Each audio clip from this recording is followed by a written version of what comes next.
Hello students, last સેશનમાં આપણે chapter number 4 business letter start કર્યું. આપણે લેટર્સના ડિફરન્ટ પાર્ટ્સ સમજ્યા, એના ફંક્શન્સ સમજ્યા, આપણે હેડિંગ, બોડી, કન્ક્લુઝન એના વિશે સમજ્યા, આઉટવર્ડ અપિયરન્સ અને ઇનવર્ડ અપિયરન્સ એટલે કે લેઆઉટ ઓફ લેટર વિશે આપણે શીખા.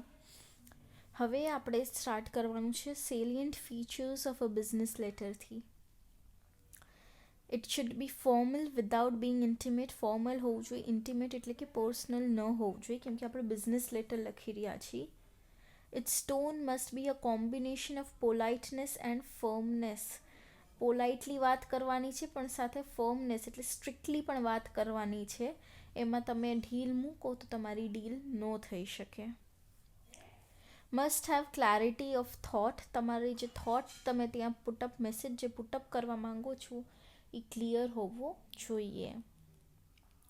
Must have economy of words. ઓછા શબ્દોમાં તમારે વાત કરવાની રહે છે.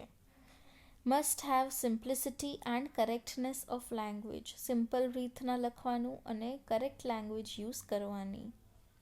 Must have a logical sequence. એ તમને ખબર છે. Must have a sense of completeness. Complete લાગવું જોઈએ, અધૂરું ન લાગવું જોઈએ, કે સામેવાળા વ્યક્તિએ ગેસ કરવાનું કે હવે આપણે શું કરવાનું છે એવું ન હોવું જોઈએ. એના પછી આવે છે legal aspects of a business letter. A business letter serves as a record for future reference and as a legal document. Therefore, the following legal aspects must be considered while drafting a business letter. Business letter આપણે જેમ વાત કરી, ફ્યુચરમાં કંઈ problem થાય તો આપણા માટે લીગલ પ્રૂફ તરીકે યુઝફુલ હોય છે, રેફરન્સ તરીકે યુઝફુલ હોય છે. માટે ઘણી બધી બાબતો છે, જેમ કે date, address, company seal and logo, time of sending the letter, time of receiving the letter અને લેંગ્વેજ. હવે આ બધા જ ફેક્ટર્સ આપણને મેટર કરતા હોય છે. Date should be properly mentioned in a business letter as it is an important point of record for future reference in case of any confusion or disagreement. Undated business letter have no legal authenticity. Business લેટરમાં ડેટને properly mention કરવું પડે છે, કેમ કે future reference માટે એક record બનીને, એક પ્રૂફ બનીને આપણા માટે રહે છે.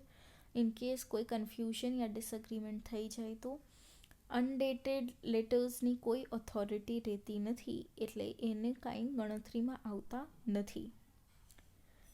The address. The address of the sender should be mentioned clearly both on envelope as well as on the letter. જે માણસ તમને લેટર લખે છે એનું એડ્રેસ ક્લિયરલી લખેલું હોવું જોઈએ, એન્વેલોપ ઉપર પણ અને લેટર ઉપર પણ. Company seal and logo. Company seal and logo should be present on the letterhead as it is a mark of the company having been registered and having a legal entity. Without these, the individual will be personally held responsible. કંપનીનું seal અને logo જે છે એ letter head ઉપર હોવું જોઈએ. એનાથી ખબર પડે છે કે આ કંપની જે છે એ લીગલ છે, રજિસ્ટર્ડ છે ગવર્મેન્ટની સાથે, કોઈ ચીટિંગ નથી કરતી. આવું જો નથી હોતું તો ઇન્ડિવિજ્યુઅલ જ રિસ્પોન્સિબલ ગણાય છે. Time of sending the letter.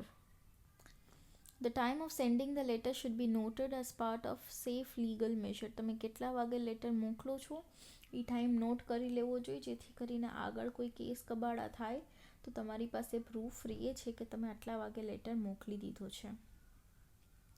Time of receiving the letter. The receiver should also note down the time of receiving the letter as a legal record. રિસીવરે પણ લેટર કેટલા વાગે મળ્યો છે એ નોટ કરી લેવું જોઈએ, તો એને પણ કાંઈ પ્રોબ્લેમ ન પડે. અને language. Language used should be formal and polite. Personal tone should be avoided. Moreover, technical and legal aspects should be referred to wherever necessary. Language be formal અને પોલાઇટ રાખવાની, પર્સનલ ટોન નો use કરવાનો, જેથી કરીને technical અને legal aspects પણ આપણે જ્યાં જ્યાં મેન્ટેન કરવાના, જેથી આપણી કંપની ઉપર કોઈ પ્રોબ્લેમ ન આવે. આ હતા legal aspects of a business letter. હવે આવે છે કાઇન્ડ્સ ઓફ બિઝનેસ લેટર્સ. અલગ અલગ પર્પસ માટે આપણે બિઝનેસ લેટર્સ લખતા હોય એટલે એની ઘણી બધી ટાઈપ્સ છે, જેમ કે લેટર ઓફ ઇન્ક્વાયરી અને letter of reply to an inquiry. કાં તમે ઇન્ક્વાયરી કરવા માટે લેટર લખતા હો ને કાં તમારી પાસે ઇન્ક્વાયરી આવી હોય એનો જવાબ આપવા માટે લેટર લખતા હોય. Order and execution letters, cancellation of an order, કાં ઓર્ડર કરવા માટે તમે લખતા હોય ને કાં કેન્સલ કરવા માટે લખતા હોય. કમ્પ્લેન એન્ડ એડજસ્ટમેન્ટ્સ લેટર્સ, જો કંઈ તમને પ્રોડક્ટ મળી હોય એની કમ્પ્લેન કરવી હોય તો તમે લેટર લખતા હોય, અને જો તમને કમ્પ્લેન આવી હોય તો તમે એને સોલ્વ કરવા માટે એટલે એડજસ્ટ કરવા માટે લેટર લખતા હોય. Collection letters, sales letters. Every letter, even the most routine one, has a purpose. Similarly, all business letters are also written with a specific purpose. કોઈ પણ લેટર પર્પસ વગર લખવામાં નથી આવતો. કાંઈ પર્પસ હોય તો જ લેટર લખવામાં આવે છે, જેમ કે ઇન્ક્વાયરી કરવી હોય, ઓર્ડર આપવું હોય, એડજસ્ટ કરવું હોય, આપણને કોઈ વસ્તુ વેચવી હોય, સામેવાળાને કન્વિન્સ કરવું હોય, યા પછી કોઈ ઇન્ક્વાયરી આવી હોય તો એનો રિપ્લાય કરવો હોય, કમ્પ્લેન કરવું હોય, યા પછી કોઈ હિસાબ કિતાબ બાકી હોય એને સેટલ કરવું હોય. આ બધી જ ટાઈપના લેટર્સ લખવામાં આવે છે અને આ બધા જ આપણે ડિટેલમાં સ્ટડી કરવાના છે.